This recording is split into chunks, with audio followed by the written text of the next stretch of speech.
Hi all, അസ്സലാമലൈക്കും. Welcome back to Silna's kitchen. ഇന്നത്തെ recipe നല്ലൊരു വെറൈറ്റി ടേസ്റ്റി ആയിട്ടുള്ള ഒരു അടിപൊളി ഈവനിങ് സ്നാക്സിൻ്റെ റെസിപ്പിയാണ്. എത്ര കഴിച്ചാലും മടുപ്പ് വരില്ല. ഒരു തവണ ഉണ്ടാക്കി കഴിച്ചു കഴിഞ്ഞാൽ പിന്നെ നമുക്ക് വീണ്ടും വീണ്ടും ഉണ്ടാക്കി കഴിക്കാൻ വേണ്ടി തോന്നും. അതുപോലൊരു ഐറ്റമാണ്. അപ്പോൾ നമുക്ക് ഇതെങ്ങനെയാണ് തയ്യാറാക്കുന്നതെന്ന് നോക്കാം. അതിനായിട്ട് വീഡിയോ സ്കിപ്പ് ചെയ്യാതെ മുഴുവനായിട്ടൊന്ന് കണ്ടു നോക്കണേ. റെസിപ്പിയിലോട്ട് കടക്കുന്നതിന് മുമ്പായി സിൽനാസ് കിച്ചൺ ചാനൽ ആദ്യമായിട്ട് കാണുന്നവരാണെങ്കിൽ പ്ലീസ് ഒന്ന് സബ്സ്ക്രൈബ് ചെയ്തേക്കണേ. ഒപ്പം തന്നെ ഈ വീഡിയോസ് നിങ്ങൾക്ക് ഇഷ്ടപ്പെടുകയാണെങ്കിൽ ഒരു ലൈക്ക് ചെയ്ത് ഷെയർ ചെയ്ത് സപ്പോർട്ട് ചെയ്യാനും മറക്കരുത്. ഇനി നമുക്ക് ഇതെങ്ങനെയാണ് തയ്യാറാക്കുന്നതെന്ന് നോക്കാം. ഇതിനായിട്ട് ആദ്യം തന്നെ ഒരു മസാലക്കൂട്ട് തയ്യാറാക്കി എടുക്കുന്നുണ്ട്. അതിനായിട്ട് സ്റ്റവിലേക്ക് ഒരു പാൻ വെച്ച് കൊടുത്ത് ഫ്ലെയിം ഓൺ ആക്കി കൊടുക്കാം. എന്നിട്ട് ഇതിലേക്ക് കുറച്ച് ഓയിൽ ഒഴിച്ചു കൊടുക്കുന്നുണ്ട്. ഓയിൽ ഒന്ന് നന്നായിട്ട് ചൂടായിട്ട് വരുന്ന സമയത്ത് ഇതിലേക്ക് ഒരു 2 സബോള ചെറുതായിട്ട് കട്ട് ചെയ്തിട്ട് ഇതിലേക്ക് ഇട്ട് കൊടുക്കുന്നുണ്ട്.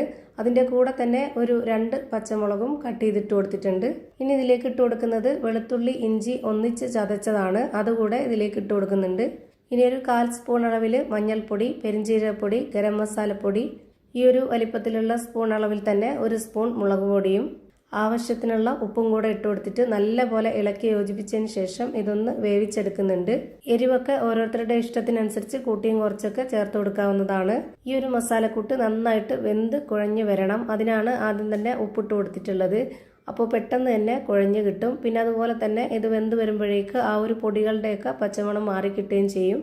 ഇത് വെന്ത് വരുന്ന സമയം കൊണ്ട് നമുക്ക് ഇതിലേക്ക് ഇട്ട് കൊടുക്കാനായിട്ടുള്ള കിഴങ്ങ് ഒന്ന് ഉടച്ചെടുക്കണം. ഞാനിത് നേരത്തെ തന്നെ കുക്കറിൽ ഇട്ടിട്ട് വേവിച്ചെടുത്തിട്ടുള്ളതാണ്. തൊലിയൊക്കെ കളഞ്ഞതിന് ശേഷം ഇതുപോലെ നന്നായിട്ടൊന്ന് ഉടച്ചെടുക്കുന്നുണ്ട്.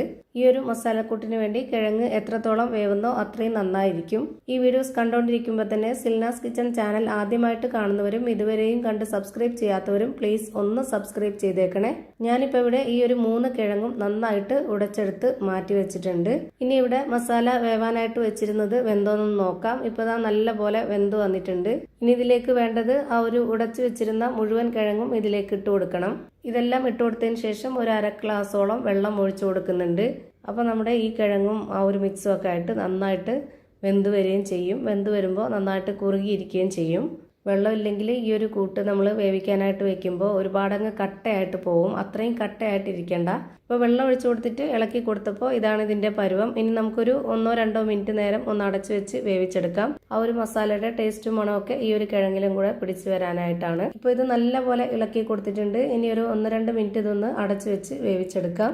പിന്നെ നമ്മുടെ അടപ്പ് തുറന്നു നോക്കുമ്പോഴേക്ക് ഇത് നന്നായിട്ട് വെന്തിട്ടുള്ള ആ ഒരു മണമൊക്കെ വരും. ആ ഒരു സമയത്ത് നമുക്ക് ഇതിൻ്റെ ഫ്ലെയിം ഓഫ് ചെയ്ത് കൊടുക്കാം. ഇതാണ് ഈ ഒരു കൂട്ടിൻ്റെ കറക്റ്റ് പരുവം. ഒരുപാട് ലൂസ് ആവരുത്, ഒരുപാട് കട്ടിയായി പോവരുത്.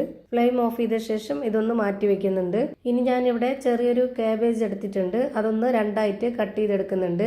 ഇനി ഇതിൻ്റെ ആ ഒരു ഞെട്ട് ഭാഗത്ത് ഇതുപോലെ ഒന്ന് ചെറുതായിട്ട് കത്തി വെച്ചിട്ടൊന്ന് കട്ട് ചെയ്യുന്നുണ്ട്. എന്നിട്ട് ഇതുപോലെ നമുക്ക് ഓരോ ഇതിലായിട്ട് ഒലിച്ചെടുക്കാം. ഇതാ ഇതുപോലെ ഓരോന്നോരോന്നായിട്ട് ഒലിച്ചെടുക്കുന്നുണ്ട്. ചെറുതായിട്ട് അവിടെ ഇവിടെയൊക്കെ കീറുന്നുണ്ട്. അതൊന്നും പ്രശ്നമില്ല. ഓരോരുത്തർക്കും എത്ര പലഹാരമാണോ തയ്യാറാക്കി എടുക്കേണ്ടത് അതിനനുസരിച്ച് ഇതുപോലെ ഒലിച്ചെടുക്കാവുന്നതാണ്. ഞാനിവിടെ ഇപ്പം എനിക്ക് തയ്യാറാക്കാൻ ആവശ്യത്തിനുള്ളത് ഒലിച്ചെടുത്തിട്ടുണ്ട്. ഇനി ഇത് നന്നായിട്ട് കഴുകിയെടുക്കണം. കഴുകിയെടുത്തതിന് ശേഷം ഒരു പാത്രത്തിൽ കുറച്ച് വെള്ളം വെച്ചിട്ട് നന്നായിട്ടൊന്ന് തിളപ്പിക്കുക. ഇതിലേക്ക് ആവശ്യത്തിനുള്ള ഉപ്പും കൂടെ ഇട്ട് കൊടുക്കുന്നുണ്ട്. എന്നിട്ട് വേണം ഈ ഒരു വെള്ളം തിളപ്പിക്കാനായിട്ട്. ഞാനിത് അടച്ചു വെച്ചിട്ടാണ് തിളപ്പിച്ചെടുക്കുന്നത്. അപ്പോൾ പെട്ടെന്ന് തന്നെ തിളച്ച് കിട്ടും. പിന്നെ നമ്മൾ ഈ ഒരു ഉപ്പിട്ട് കൊടുക്കുന്നത് ഈ ഒരു കാബേജിൽ ഉപ്പ് രസം കിട്ടാനും അതുപോലെ തന്നെ നന്നായിട്ട് കുഴഞ്ഞു കിട്ടാനൊക്കെ വേണ്ടിയാണ് ഉപ്പ് ആദ്യമേ തന്നെ ഇട്ട് കൊടുക്കുന്നത്. നന്നായി തിളച്ച ശേഷം ഇതുപോലെ ഓരോന്നോരോന്നായി ഇട്ട് കൊടുത്തിട്ട് ഒന്ന് നന്നായിട്ടൊന്ന് താത്തി കൊടുക്കുക. എന്നതിന് ശേഷം ഇതൊന്ന് അടച്ചു വെച്ചിട്ട് 1-2 മിനിറ്റ് നേരം ഒന്ന് വേവിച്ചെടുക്കണം. കൂടുതൽ സമയമൊന്നും ആവശ്യം വരുന്നില്ല. 1-2 മിനിറ്റ് ആകുമ്പോൾ തന്നെ ഇത് നല്ല പോലെ വെന്ത് കുഴഞ്ഞു കിട്ടും. ഇനി ഇതിൻ്റെ വെള്ളമെല്ലാം ഊറ്റിക്കളഞ്ഞ് ഇതുപോലെ എടുത്ത് മാറ്റുന്നുണ്ട്. ഇതുപോലെ എല്ലാം എടുത്ത് മാറ്റിയതിന് ശേഷം ഇനി ഒരു ബൗളിലേക്ക് 2 കോഴിമുട്ട പൊട്ടിച്ചൊഴിച്ചു കൊടുക്കുന്നുണ്ട്. എന്നിട്ട് ഇതിലേക്ക് ഒരു നുള്ള് ഉപ്പിട്ട് കൊടുക്കാം. ശേഷം നമുക്കൊരു വിസ്ക് വെച്ചിട്ടോ അല്ലാന്നുണ്ടെങ്കിൽ ഇതുപോലൊരു ഫോർക്ക് സ്പൂൺ വെച്ചിട്ടോ നന്നായിട്ടൊന്ന് അടിച്ചെടുക്കാം. ഞാനിപ്പോൾ ഇവിടെ ഈ ഒരു മുട്ട നല്ലപോലെ അടിച്ചെടുത്ത് മാറ്റി വെക്കുന്നുണ്ട്. ഇനി നമ്മൾ നേരത്തെ വേവിച്ച് വെച്ചിരുന്ന ആ ഒരു കാബേജിൻ്റെ ഒരു പീസ് എടുത്തിട്ട് ഇതുപോലെ വെച്ച് കൊടുത്തിട്ട് അതിനുള്ളിലേക്ക് നേരത്തെ വേവിച്ച് വെച്ചിരുന്ന ആ ഒരു മസാലയും കൂടെ ഇട്ട് കൊടുക്കാം. ഇനി അതിലേക്ക് പുഴുങ്ങിയ മുട്ട 2ആയിട്ട് കട്ട് ചെയ്തതിന് ശേഷം അതിലൊരു പീസും കൂടെ വെച്ച് കൊടുക്കാം.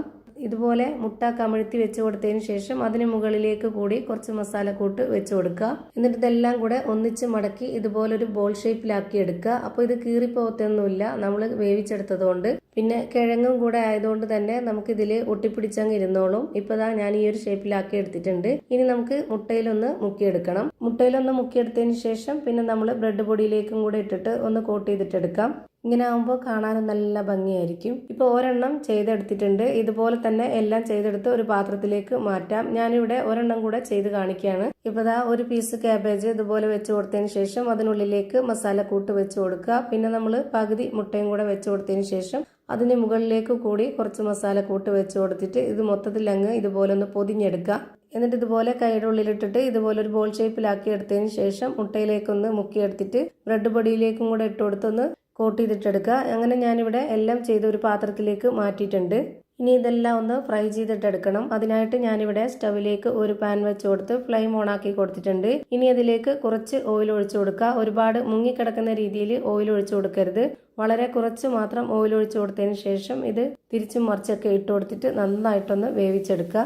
ബോൾ ഷേപ്പിലായിരിക്കുന്നത് കൊണ്ട് തന്നെ കറക്കി കറക്കി ഓരോ ഭാഗമായിട്ട് വേവിച്ചെടുക്കണം. ഇതിൻ്റെ പുറം ഭാഗത്ത് മുട്ടയും ബ്രെഡൊക്കെ ഉള്ളത് കൊണ്ട് തന്നെ നമ്മൾ വളരെ ലോ ഫ്ലെയിമിൽ ഇട്ട് കൊടുക്കണം. അല്ലാന്നുണ്ടെങ്കിൽ പെട്ടെന്ന് തന്നെ കരിഞ്ഞു പോവും. ഇപ്പോൾ ഇവിടെ ദാ തിരിച്ചും മറിച്ചൊക്കെ ഇട്ട് കൊടുത്ത് നല്ല പോലെ വേവിച്ചെടുത്തിട്ടുണ്ട്. ഇനി നമുക്കിത് എണ്ണയിൽ നിന്ന് കോരി മാറ്റാം. അപ്പോൾ നമ്മുടെ ക്യാബേജ് കൊണ്ടുള്ള വെറൈറ്റി ആയിട്ടുള്ള അടിപൊളി ഒരു പലഹാരം റെഡിയായി കിട്ടി. നമുക്ക് പെട്ടെന്ന് വൈകിട്ടൊരു പലഹാരം തയ്യാറാക്കണമെന്ന് തോന്നുമ്പോഴോ അല്ലാന്നുണ്ടെങ്കിൽ വീട്ടിലൊരു ഗസ്റ്റ് വരുന്നുണ്ടെങ്കിലൊക്കെ ഇതുപോലെ ഒന്ന് തയ്യാറാക്കുക. എന്തായാലും കുട്ടികൾക്കും വലിയവർക്കും എല്ലാം ഒരുപോലെ ഇഷ്ടാവും. ഇതിൻ്റെ അകം എങ്ങനെയാണ് ഇരിക്കുന്നതെന്ന് അറിയാനായിട്ട് ഇതൊന്ന് പൊട്ടിച്ച് കാണിക്കുന്നുണ്ട്. അപ്പോൾ ഇത്രയേ ഉള്ളൂ ഇന്നത്തെ വീഡിയോ. വീഡിയോ ഇഷ്ടമായാൽ ലൈക്ക് ചെയ്യാനും കമന്റ് ചെയ്യാനും ഷെയർ ചെയ്യാനും മറക്കരുത്. പുതിയൊരു വീഡിയോയുമായി വീണ്ടും വരും. Thank you for watching.